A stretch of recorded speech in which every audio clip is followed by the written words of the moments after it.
یہ بار بار اس particular case میں جو جورسڈکشن کو چیلنج کریں نا، یہ ویسے نلائکی کا کام ہے، کیونکہ جورسڈکشن چیلنج کرنے کا مطلب یہ نہیں ہوتا کہ جرم نہیں ہوا، جرم تو بہرحال ہوا ہے، وہ تو سب کو پتا ہے۔ دوسری بات جو میں آپ سے کہہ رہی تھی وہ یہ تھی کہ یہ توشہ خانہ کا جو قصہ ہے اس کا ایک بہت چھوٹا سا پارٹ ہے کہ آپ نے ڈیکلریشن نہیں کی۔ جو چوری چکاری فلانا دھماکہ ہے وہ الگ ہے، کہ وہ جو انہوں نے باقی کے کام کیا۔ اچھا، یہاں پہ ایک بات ان کے وکلا نے کہی کہ ہم نے ڈکلیئر ہمارے ہمارے کلائنٹ نے اس لیے ڈکلیئر نہیں کیا کہ وہ تحفے بیچ چکے تھے۔ اچھا، اس کے اوپر جج صاحب نے کہا کہ اگر آپ وہ نہیں، الیکشن کمیشن نے، ان کے وکیل نے، کہ اگر آپ بیچ چکے تھے تو ایسٹ تو پھر بھی ہے نا، اس کی کوئی انکم آئی ہے، یا تو پھر آپ وہ انکم ڈکلیئر کرتے، آپ نے وہ اس کے ان تحفوں سے بیچ کر جو انکم آئی وہ بھی ڈکلیئر نہیں کی، ظاہر ہے اس کے پر ٹیکس بھی نہیں دیا۔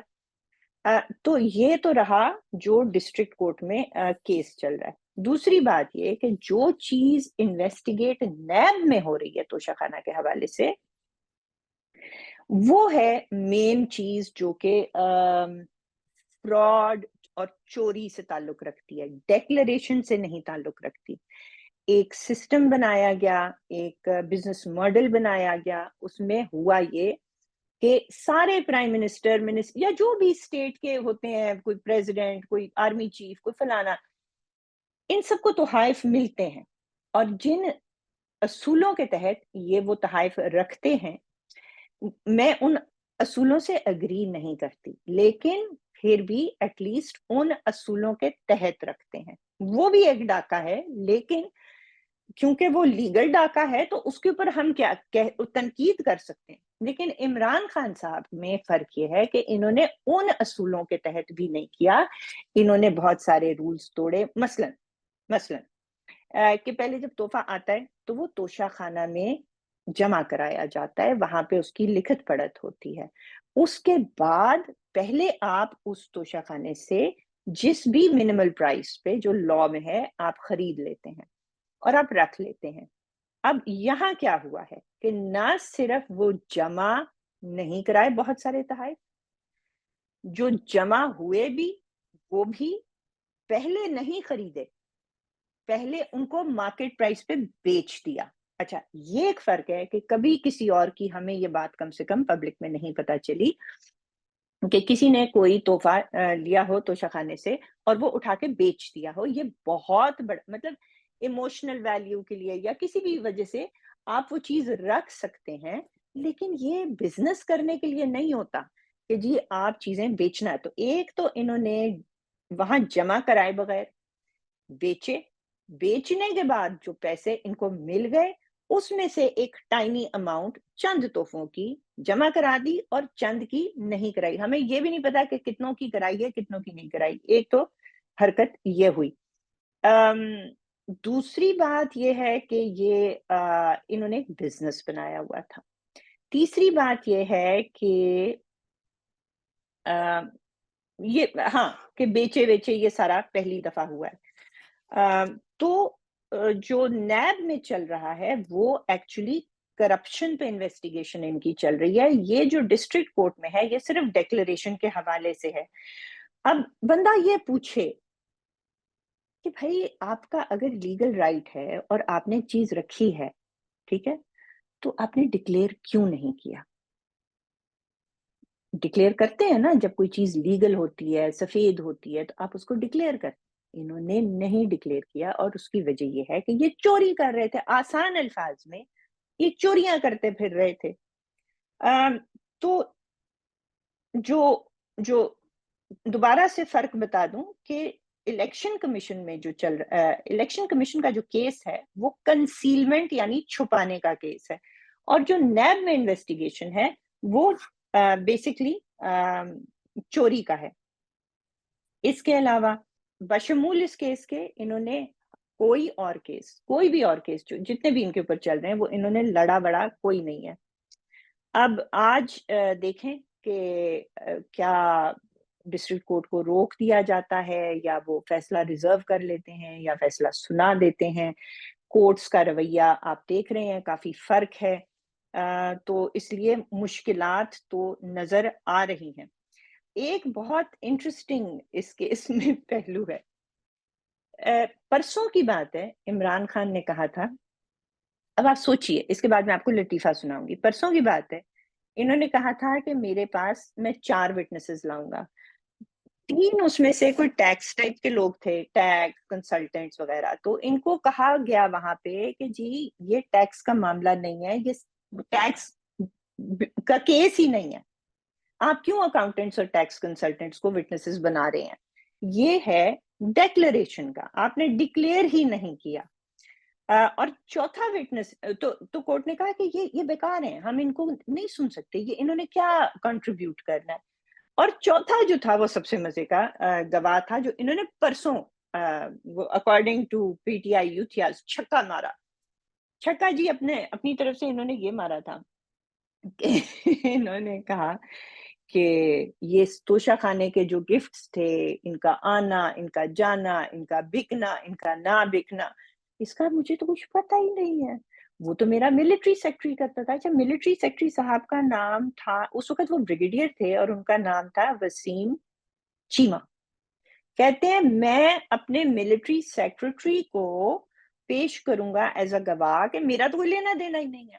پرسوں اس پہ جناب چھلانگیں ہو ہا ہا۔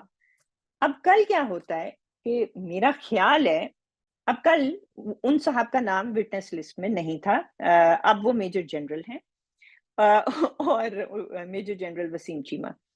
یہ تو نہیں پتا کہ ہوا کیا، لیکن میرا خیال ہے انہوں نے ان کو کہا ہوگا کہ آپ گواہی دیں یا کچھ کریں، تو انہوں نے آگے سے ٹکا سے جواب دے دیا ہوگا، تو ان کا نام وٹنسز کی لسٹ میں نہیں تھا۔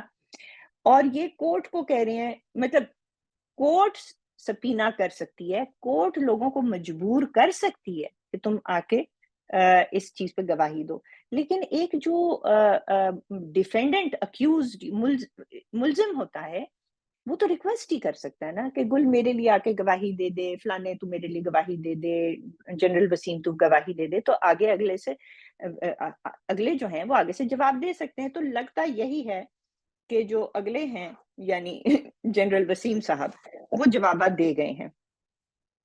بس اتنا ہی تھا اس کے اندر۔ اگر ہاں، میرے ایک جاننے والے ہیں، انہوں نے بہت زبردست اس کے اوپر ایک چھوٹی سی ویڈیو بنائی ہے اور وہ مجھے اتنی پسند آئی۔ ان کا نام ہے لیاقت، اور میں ان کی پروڈیوسر صاحب آپ کو ان کی وہ دکھا دیں گے، جو ان کا ٹویٹر پہ ہینڈل اور پروفائل ہے۔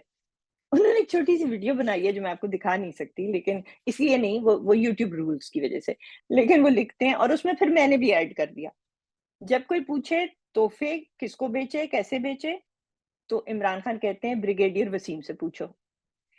کوئی پوچھے فورن فنڈنگ کیسے ہوئی، تو کہتے ہیں عارف نقوی سے پوچھو۔ القادر ٹرسٹ میں زمین کہاں سے آئی، تو کہتے ہیں ملک ریاض سے پوچھو۔ 9 مئی کیسے ہوا، تو جلاؤ گھراؤ کرنے والوں سے پوچھو۔ 190 ملین پاؤنڈ کہاں گئے، تو شہزاد اکبر سے پوچھو۔ دوست، یعنی یہ جو دوست صاحب ہیں میرے، وہ نیچے انہوں نے کہا کہ یہ رام لیلا کی کہانیاں ہیں عمران خان کی۔ اور پھر اسی طرح اگر میں ایڈ کروں کہ الیکشن کمیشن کو گالیاں کیوں دی، تو جناب فواد چودھری سے پوچھو۔ جج کو کیوں گالیاں دی، وہ وکلا سے پوچھو۔ ہر چیز کسی اور سے پوچھو جی، میں نے تو کچھ کیا ہی نہیں ہے، میں تے مالیاں۔